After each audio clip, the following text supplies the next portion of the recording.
I never expected my wedding day to turn into a public trial, but life has a way of revealing people when they think the spotlight belongs to them. The reception was held in a modest veterans hall on the outskirts of Dayton, Ohio, the kind of place that smelled faintly of polished wood and old memories, where framed photographs of long-disbanded units lined the walls and soft swing-era music hummed quietly through worn speakers, the same kind of music my father used to play on Sunday mornings when I was a kid. I stood beside my wife, Claire, wearing a plain black suit with a crisp white shirt and a dark tie I'd owned for years, nothing expensive or eye-catching, and on my left lapel rested a small, dull brass insignia from the Army's quartermaster branch, barely noticeable unless you knew exactly what you were looking at. Claire wore an ivory gown with long sleeves and simple pearl earrings, her hair pinned back neatly, her posture calm and grounded, the kind of calm that doesn't come from nerves, but from certainty. My sister, Vanessa, arrived late as she always did, sweeping into the room in a shimmering midnight blue dress that caught the light with every step, heels clicking sharply against the floor, perfume announcing her presence before her voice ever could,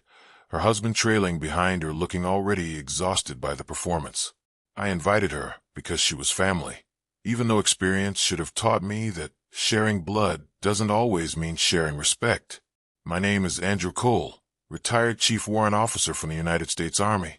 and I spent just over 2 decades in uniform working in water purification and field sanitation, a specialty that rarely makes headlines and never inspires action movies, a world defined by pumps, test strips, chlorine ratios, lab samples, and decisions that matter most precisely because no one ever sees them. Clean water, after all, is invisible until the moment it's gone or poisoned, and then it becomes everything. Dinner passed politely enough, plates cleared, coffee poured, laughter rising and falling in gentle waves, until the master of ceremonies invited family members to share a few words. Vanessa stood almost immediately, champagne flute in hand, that familiar smile on her face, the one that never quite reached her eyes, tapping the glass as if the room belonged to her and silence was her right. She said she wanted to celebrate honesty, her voice loud enough to carry to the back tables, and then she laughed lightly as she said what she claimed everyone was thinking, that I'd always liked to act like some kind of big army man,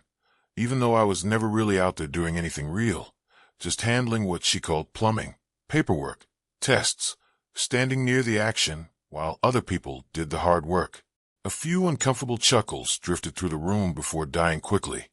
and then she turned her attention to Claire, drawing out her words with a sweetness that felt sharp around the edges, saying she hoped my wife understood she'd married a man who made a career out of avoiding danger rather than facing it. The room froze in that awful, stretched-out silence where everyone hears the insult, but no one knows where to look, and I stood there with my hands relaxed at my sides, jaw tight but voice silent, because the Army taught me long ago that the loudest voice in the room isn't always the strongest one. Claire didn't raise her voice, didn't glare, didn't look shaken at all. Instead, she stepped forward calmly and placed a thick manila folder on the head table, the sound of it landing firm but controlled, and she said that Vanessa was right about one thing, that my work did involve water, and then she said she would explain what that actually meant. She opened the folder and lifted the first document, her voice steady as she read from an official letter issued by Army Public Health Command detailing an incident at a deployment staging site overseas in the early 2000s, and as she spoke, she nodded toward the side of the room where an older man stood near the exit, tall despite his age, silver-haired, posture straight in a way that never fades, wearing army dress blues with carefully aligned ribbons and a combat patch sewn onto his sleeve. His nameplate read Colonel Richard Hayes, retired, and when Claire paused, he stepped forward, his presence commanding attention without effort, and he spoke clearly, explaining that he remembered Chief Cole because I had identified a contamination risk that would have sickened an entire brigade before they ever deployed. He described how a contractor had cross-connected potable and non-potable water lines during a refill, how everything looked correct on paper, how inspections were signed off, but how I noticed the chlorine readings didn't follow the expected curve, how I shut the system down, reran tests, traced the lines myself, and refused to reopen the system until the source was found, and how hours later it was confirmed that bacteria had entered the supply, something that would have led to mass dehydration, infection, and a medical evacuation chain that would have crippled operations for weeks. Claire held up another page then, reading from my meritorious service citation, explaining that I never framed it, never talked about it,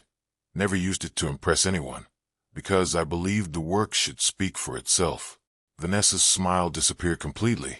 her champagne glass lowering slightly as the weight of the room shifted, and people who had been staring at their plates or the floor finally looked up, not at the uniform I wasn't wearing, not at the pen I never explained, but at the man standing quietly beside his wife. The colonel extended his hand, and I shook it once simply, saying it was just the job,